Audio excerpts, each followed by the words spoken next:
नमस्ते दोस्तों, आप देख रहे हैं देववाणी, जहां आपको मिलती है भक्ति और ज्ञान की पवित्र आवाज। नमस्कार। हम सब ने भगवान गणेश की मूर्ति देखी है ना? पर क्या कभी ये सोचा है कि उनके इस अनोखे रूप के पीछे आखिर क्या राज है? आज इसी की गहराई में उतरते हैं और इस प्रतीकात्मकता को समझने की कोशिश करते हैं। ये सवाल तो मन में आता ही है कि एक देवता, और वो भी हाथी के सिर वाले, ये बस एक पौराणिक कहानी है या फिर इसके पीछे कोई बहुत गहरा आध्यात्मिक मतलब छिपा है?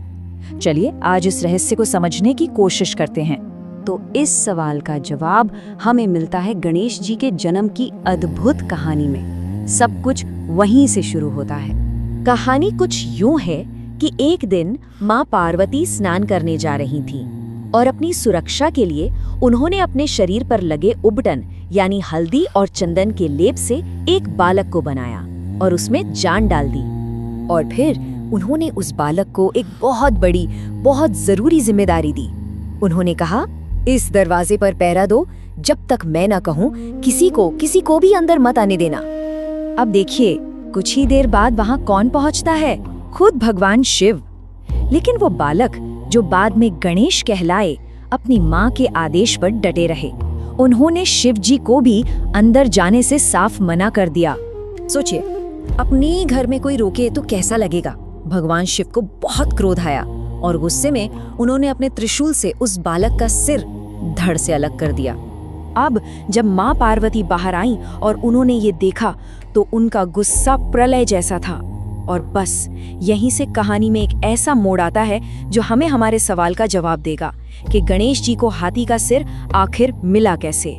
अपने बेटे को उस हाल में देखकर माँ पार्वती का गुस्सा 7वें आसमान पर था। उन्होंने पूरी सृष्टि को ही खत्म कर देने की धमकी दे डाली।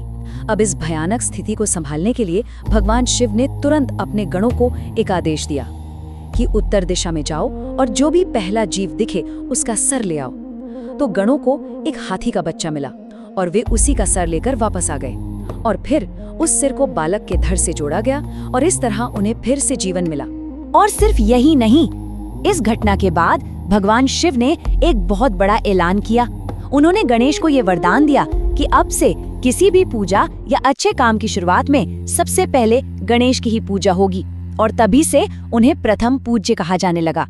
लेकिन देखिए, ये कहानी सिर्फ एक घटना नहीं है। इसका हर एक हिस्सा एक गहरे मतलब, एक प्रतीक से जुड़ा हुआ है। तो चलिए अब गणेश जी के इस स्वरूप के पीछे छिपे इन रहस्यों को समझते हैं। गणेश जी का पूरा स्वरूप ही जैसे जीवन जीने की एक गाइड बुक है। देखिए, उनका जो बड़ा सिर है वो है महान बुद्धि और ज्ञान का प्रतीक। बड़े कान कहते हैं सुनो ज्यादा बोलो कम। छोटी छोटी आंखें बताती हैं कि जीवन में एकाग्रता यानी फोकस कितना जरूरी है। और वो जो लंबी सूंड है वो इस बात का प्रतीक है कि इंसान में छोटे से छोटा और बड़े से बड़ा हर काम करने की क्षमता होनी चाहिए। अब आते हैं इस कहानी के सबसे गहरे, सबसे जरूरी संदेश पर। ये कहानी है अहंकार के खत्म होने और सच्चे ज्ञान के मिलने की। ये एक रूहानी बदलाव का सफर है। तो देखिए, ये जो सिर बदलने की घटना है ना, ये एक बहुत बड़े आध्यात्मिक बदलाव को दिखाती है। वो जो इंसान का सिर था वो मैं, अहंकार और अहंकार का प्रतीक था, उसे हटा दिया गया और उसकी जगह लगा हाथी का सिर, जो दिव्य ज्ञान और विनम्रता का प्रतीक है।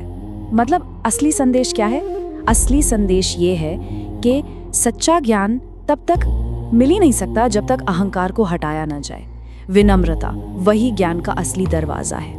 तो फिर इस पूरी दिव्य कहानी से, इस पूरे प्रतीकात्मकवाद से हम अपने जीवन के लिए क्या सीख सकते हैं? वो कौन सी बातें हैं जो हमेशा काम आएंगी? देखिए, ये कहानी हमें कई चीजें सिखाती है। पहली, कि अक्ल हमेशा ताकत से बड़ी होती है।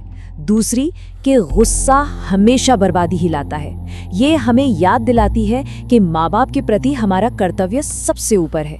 और सबसे जरूरी बात, ज्ञान हासिल करने के लिए सबसे पहले अपने अहंकार को छोड़ना पड़ता है। हर मुश्किल को अक्ल और सब्र से पार किया जा सकता है। ये सारी सीख आज भी उतनी ही जरूरी है जितनी तब थी। और आखिर में ये प्रसिद्ध मंत्र वक्रतुंड महाकाय, ये सिर्फ एक प्रार्थना नहीं है, ये एक तरह का संकल्प है। अपने अंदर की रुकावटों को, अपने अहंकार को दूर करने का। यह हमें याद दिलाता है कि अगर ज्ञान और विनम्रता साथ हो तो जिंदगी का हर काम, हर मुश्किल आसान हो जाती है। तो दोस्तों, आज की वीडियो में बस इतना ही। अगर आपको ये वीडियो पसंद आया हो तो इस वीडियो को लाइक करें, शेयर करें और हमारे चैनल को सब्सक्राइब करना न भूलें। बेल आइकन को जरूर दबाएं ताकि ऐसी धार्मिक और